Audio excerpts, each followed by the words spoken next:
Well, also more than 1 million Latinos call Pennsylvania home, a 43% increase from just a decade ago. And both Democrats and Republicans are looking to that voter group for an edge in the midterms.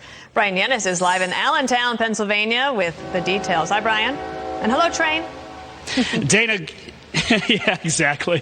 Dana, good morning. It's extraordinary. When you think about Allentown, it's the third largest city in the Commonwealth of Pennsylvania, and it is now majority Latino. Take a look at this map. It'll show you about half of the 1 million Hispanics that live in Pennsylvania live along Route 222. It's called the 222 Latino Corridor, and it's emerged as an increasingly important voting bloc, similar to the I-4 corridor in Florida. Now, Republicans, they know this. They've opened a Hispanic community center in Allentown and are knocking on doors. The city has a largely Puerto Rican population, many working in warehouse distribution jobs who historically have voted for Democrats.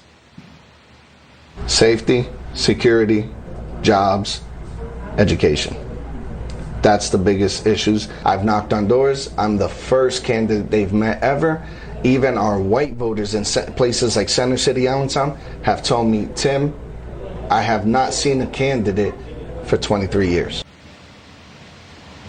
Republicans are working on appealing to evangelical Christian Latinos talking in English and Spanish. Senate candidate Carla Sands, a long-shot conservative in this primary, visited the Fuente de Vida Church yesterday. The party of love.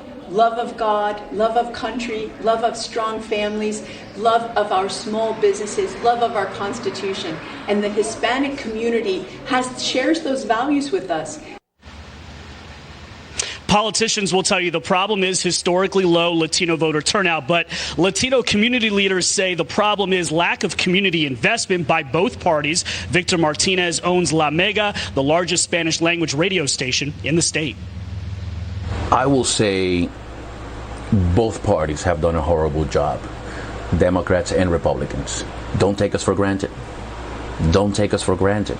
And that's, I believe, a problem for the Democratic Party, not only in Pennsylvania, but in other states. An April Quinnipiac poll found that President Biden had an abysmally low 26% approval rate. That is a historic low among Latino voters. The Democratic National Committee just last week, Dana, launched a 7-figure national ad campaign to try to tout the president's successes. Dana. Super interesting, Brian. Thanks for being there. Greg Gutfeld lived in Allentown for a while. A little tip for everybody out there.